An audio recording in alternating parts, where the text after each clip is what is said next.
CBN 청취자 여러분, 안녕하십니까? 하나님의 말씀으로 사랑과 행복을 전하는 기도력 방송입니다. 오늘은 12월 23일 화요일입니다. 기도력 제목은 갑옷을 벗지 말라입니다. 주제 말씀입니다. 너희가 노년에 이르기까지 내가 그리하겠고 백발이 되기까지 내가 너희를 품을 것이라. 내가 지었은즉 내가 업을 것이요 내가 품고 구하여 내리라. 이사야 46장 4절 말씀. 찬미가 420장 주 예수보다 더 이 찬양 들으시고 함께 말씀 나누겠습니다.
(12월 23일) 화요일 갑옷을 벗지 말라.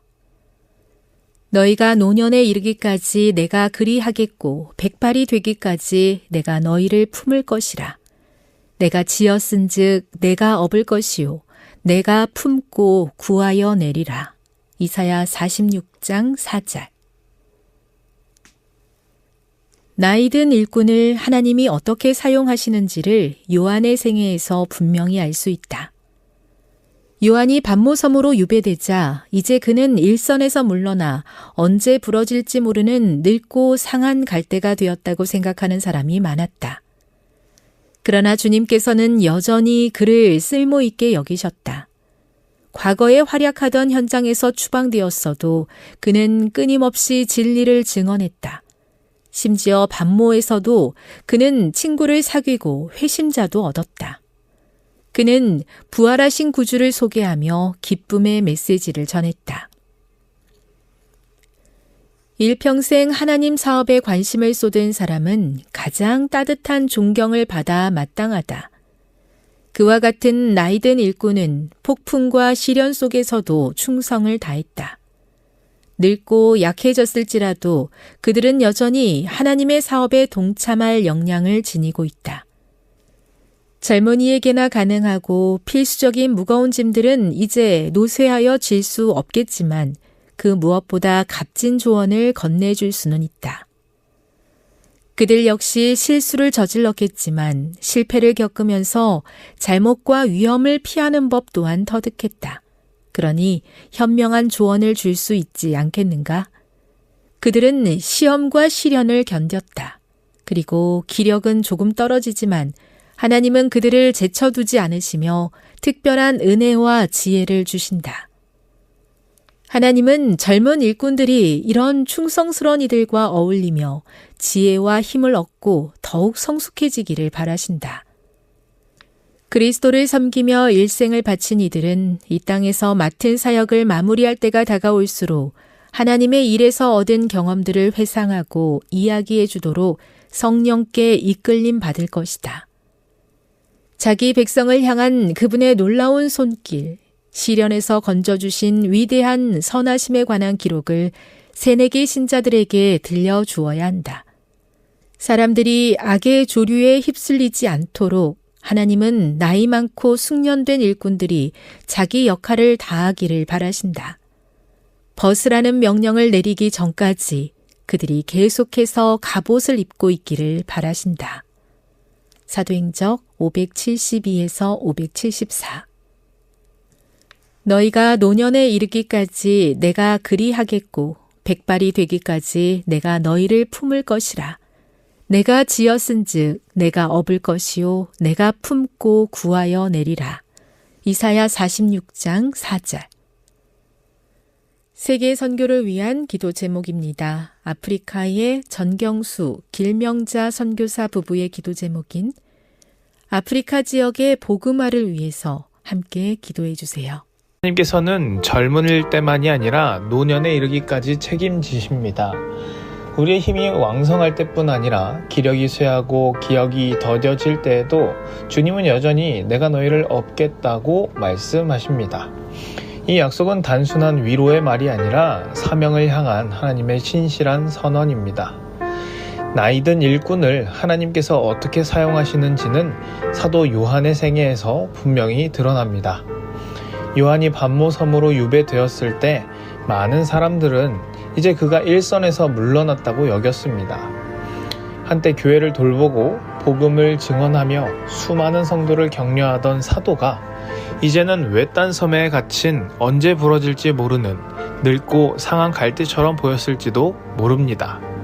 그러나 사람의 판단과는 다르게 주님의 시선은 달랐습니다. 반모섬에서도 요한은 여전히 하나님의 사람으로 살았습니다. 그는 침묵하지 않았고 사명을 내려놓지 않았습니다. 환경은 그를 고립시켰지만 성령은 그를 고독 속에 방치하지 않았습니다. 요한은 그곳에서도 진리를 증언했고 친구를 사귀었으며 회심자를 얻었습니다. 무엇보다 그는 부활하신 구주를 만났고 그분의 영광을 보았으며 교회를 향한 하늘의 메시지를 받았습니다. 우리가 오늘 읽는 요한계시록은 바로 요한의 노년에 기록된 사명의 열매입니다. 일평생 하나님의 사업에 관심을 쏟아온 사람들은 마땅히 가장 따뜻한 존경을 받아야 합니다. 그들은 하루아침에 여기까지 온 이들이 아닙니다. 폭풍과 같은 시험과 오해, 때로는 실패와 좌절 속에서도 충성을 선택해온 사람들입니다. 이제 몸은 예전 같지 않고 젊은 시절처럼 무거운 짐을 들 수는 없을지라도 그들의 삶에는 시간이 만들어낸 신앙의 깊이가 있습니다. 노쇠함은 무가치함이 아닙니다. 오히려 하나님의 나라에서는 연륜이 사명이 됩니다. 그들은 직접 앞장서 달릴 수는 없을지라도 길을 잃지 않도록 방향을 제시할 수 있는 분들입니다. 젊은 일꾼들이 아직 경험하지 못한 위험과 유혹을 이미 통과해온 사람들이기에 값진 조언을 건넬 수 있습니다. 실패를 통해 배운 교훈, 넘어지면서 얻은 분별력은 책으로 배울 수 없는 지혜입니다. 물론 노년의 일꾼들 역시 완전하지는 않을 것입니다. 그들도 실수하고 후회도 할 것입니다. 그러나 그들이 했던 그 경험들이 그들을 지혜롭게 만들었습니다. 이제는 무엇을 조심해야 하는지, 어떤 선택이 결국 아픔을 남기지 않는지, 하나님을 의지하지 않을 때 어떤 결과가 오는지를 몸으로 배운 증인들입니다. 그렇기에 우리는 그들을 신뢰할 수 있습니다. 그리스도를 섬기며 일생을 바친 이들, 이 땅에서 맡은 사역을 마무리할 때가 가까워질수록 성령의 인도하심을 따라 자신의 경험을 나누는 삶을 살아야 합니다. 하나님께서 어떻게 인도하셨는지, 어떤 위기에서 어떻게 건져주셨는지, 믿음의 길에서 어떤 손길이 함께 하셨는지를 다음 세대에게 들려줘야 할 책임이 그들에게 있습니다. 신앙의 갑옷은 젊은 시절에만 필요한 것이 아닙니다. 오히려 노년에 더 단단히 붙들어야 할 영적인 장비입니다. 그리스도의 갑옷, 말씀의 갑옷, 인내와 소망의 갑옷을 끝까지 벗지 않는 자들이 교회를 지켜왔고 지금도 지키고 있습니다. 내가 지었은즉 내가 업을 것이요 내가 품고 구하여 내리라는 이 약속은 오늘도 유효합니다. 하나님께서 끝까지 함께 하심을 믿는 우리가 되길 소망합니다. 기도하겠습니다. 하나님 아버지, 우리가 젊을 때에도, 우리가 나이가 들어서 노년의 때에도 언제나 우리를 업어주시고 품어 주시옵소서. 전경수 길명자 선교사 부부를 위하여 기도합니다. 아프리카 지역에서 복음의 문이 더욱 넓게 열릴 수 있도록 이들을 사용하여 주시옵소서. 선교사님들의 가정과 건강, 그리고 안전과 영적인 강건함이 언제나 넘치고 현지에 있는 교회와 지도자들이 말씀 위에 굳게 설 수 있도록 주님 함께하여 주시옵소서. 예수님의 이름으로 기도합니다. 아멘.